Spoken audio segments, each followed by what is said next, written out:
Macklin Celebrini, a Shark standout, reflects on what may have happened for Team Canada. Macklin Celebrini, Canada's breakout hero at the Milano Cortina Olympics, is still in shock over the result of the men's hockey gold medal game back in the United States. "We were quite near."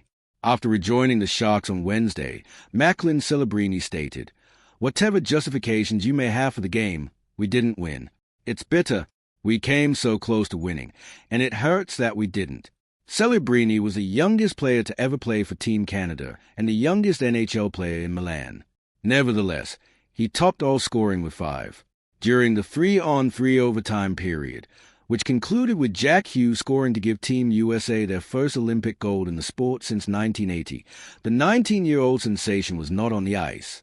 However, he claimed that the bitter taste of the 2-1 loss would follow him forever. Many individuals believe that losing teaches you more than winning. Of course they did. Celebrini, who has a new scar beneath his left eye, stated, "That hurt. When they placed a silver medal around our necks, it was painful.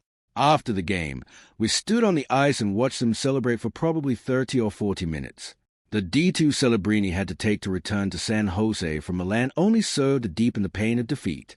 After first arriving in Miami and receiving assistance from the Panthers to finish the final portion of his roughly 6,000-mile journey, he will only have one practice under his belt when the Sharks open their regular season on Thursday night." Celebrini stated, "They had to piece it together because it's difficult to return from Italy when you're on the West Coast."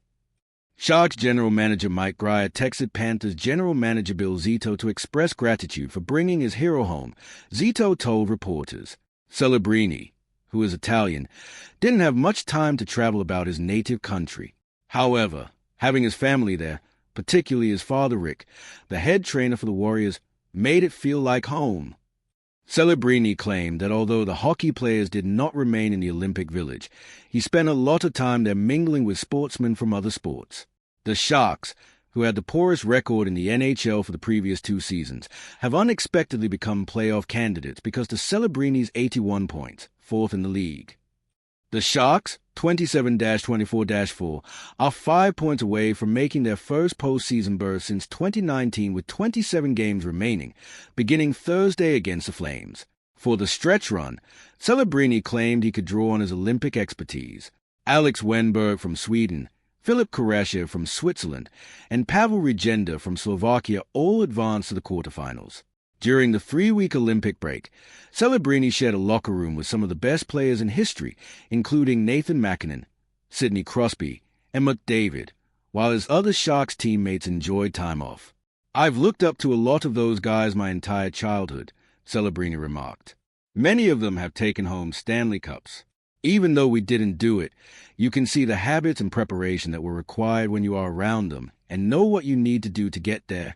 Celebrini was particularly impressed by MacKinnon and McDavid, who he claimed showed him just where the bar is at. According to Celebrini, the two were in charge of probably the fastest practices I've ever been a part of behind the scenes. Together with Cale Marker, they comprise Canada's 3-man overtime line, which Celebrini said probably had the 3 best players in the world. Celebrini isn't upset about the special overtime regulations for the Olympics. "The Stanley Cup isn't decided 3-on-3 for a reason," he stated. "But since it's the same for them, you can't whine or complain about it." A query concerning the location of his silver medal was dismissed by Celebrini. Even though he is still a youngster and recently confirmed that he is among the greatest in the world, he will undoubtedly have another opportunity, or 3, to win the Olympic gold that he really wants. Celebrini had to reiterate the question to increase his excitement when asked if he would think about doing it again in the French Alps in 4 years.